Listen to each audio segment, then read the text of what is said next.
je pourrais dire que je suis une personne, créative, on peut dire ça comme ça, créative, qui se donne un peu trop de défis des fois, qui gère mal son temps. Mais,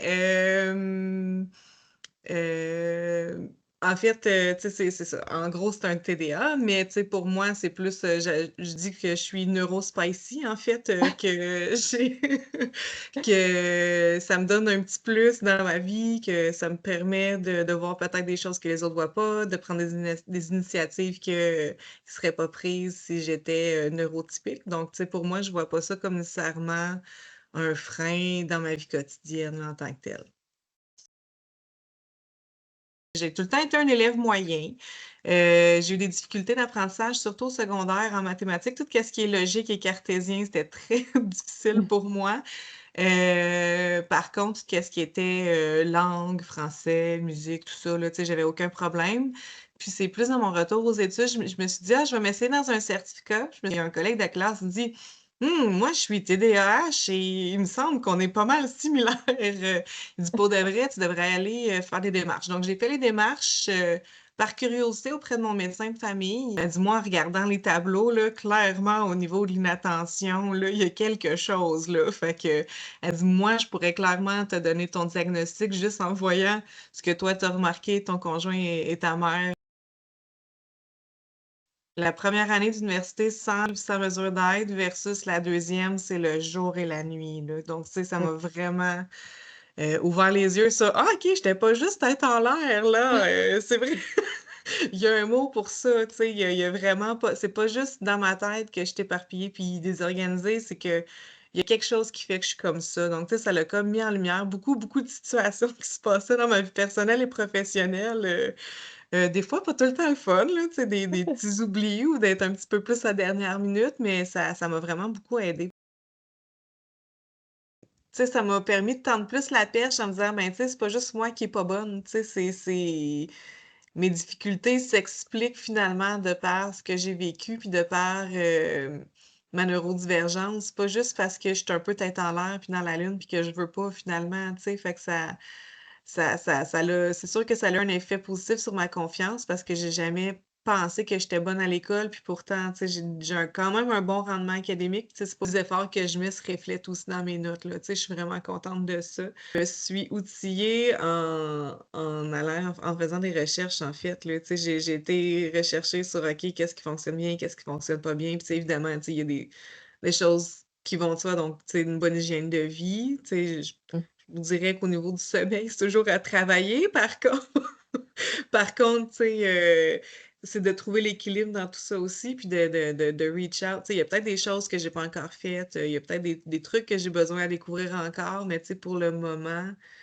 hem, ça m'a juste ouvert des portes sur ça m'a juste ouvert des portes sur, comment expliquer comme je suis. Tu sais, au niveau de la technologie, faut vraiment que je sois prudente dans les moments où je l'utilise, puis pourquoi je l'utilise, parce que je peux me perdre tu sais, juste faire une recherche, là, c'est quelque chose. Donc souvent, je structure mes travaux, je me fais des alarmes, sur Teams, sur Outlook. En fait, là, je me donne des deadlines. Je me dis que la date de remise est une semaine avant. Comme ça, j'ai une petite peur parce que OK. j'oublie les dates de remise parfois. Donc, en me mettant des alarmes, en me donnant des trucs de comme si je me mets en état d'urgence d'agir, en fait. OK. Je me piège moi-même en me mettant en état d'urgence d'agir pour pouvoir clencher mes choses. Puis finalement, je me rends compte après qu'ils te remettent une semaine plus tard. Donc, tu sais, ça me donne le temps de réviser. C'est ça, c'est pas tout le temps c'est peut-être pas conseillé à 100%, mais en fait, c'est les stratégies que j'ai changées aussi beaucoup, là, tu sais, de me dire, faut tu sais, une routine d'études vraiment plus rigoureuse. J'ai des enfants aussi, donc c'est plus difficile pour moi d'étudier dans des moments, autres qu'après qu'ils soient couchés. On Mmh mh. s'entend, là, donc tu sais, c'est souvent ça. Puis des fois, la fin de semaine, là, je vais me donner comme une demi-journée, pour pouvoir étudier, mais c'est de structurer les moments d'études. Faut une certaine organisation, faut beaucoup d'alarmes, faut beaucoup de rappels, mais tu sais, avec les bons outils, on réussit aussi, là. Donc, quand j'ai beaucoup de lectures à faire, j'aime ça avoir une synthèse vocale. Donc, si je suis en auto ou je fais la vaisselle, tu Tu je jumelle ça avec une autre activité parce que des fois, je peux lire, 12 fois la même phrase, puis ça rentre pas. Donc, tu sais, souvent, mon iPad me fait la synthèse vocale, là, puis ça m'aide vraiment, vraiment énormément, là, pour, lire les textes parce que sinon je trouve ça trop long. Tu sais, je pense que je pourrais m'outiller, vraiment énormément, là, pour des stratégies d'études un petit peu plus gagnantes, mais j'ai trouvé des nouvelles applications qui m'aident vraiment beaucoup avec, des ressources d'apprentissage que je peux faire, moi-même, mes cue cards pour réviser. Tu sais, il y a des, tu sais, j'ai comme trouvé je pense que je suis créative dans mes façons d'essayer d'étudier, puis j'ai essayé beaucoup de choses, puis je pense qu'en ayant le parcours que j'ai eu, je comprends un peu plus comment je fonctionne. Heu, le premier certificat que j'ai fait dans une autre université, la première session, je mettais énormément de temps dans tu sais, puis c'était un retour aux études aussi, donc je mettais beaucoup de temps dans les lectures, les travaux, tout ça, puis j'avais des notes correctes, là, tu sais, je passais, mais j'étais quand même déçue, mais j'avais l'impression de mettre beaucoup de temps, beaucoup d'énergie pour avoir finalement un résultat qui reflétait pas le temps que j'investissais. Versus, l'année d'après, j'ai eu des meilleures notes que la 1re année où j'étais à l'université, puis c'était avec les mesures d'aide, le tiers-temps, là, donc ça a été vraiment tu sais, ça a pas été beaucoup de changements, mais ça a été super positif à ce niveau-là, là. J'ai été capable de tenir le cap, de pas se gêner de demander de l'aide. Des fois, le pire bout, c'est de fouiller pour trouver la bonne ressource, là.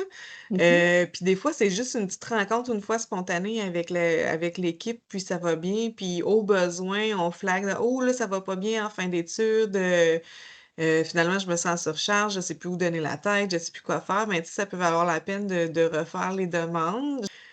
On a tous des besoins différents, puis des façons de fonctionner différentes, puis une autonomie qui varie au fil du temps aussi, là. Donc, tu sais, je me considère comme plus autonome que je l'aurais été à 20 ans en entrant à l'université aussi, ce que je n'ai pas fait.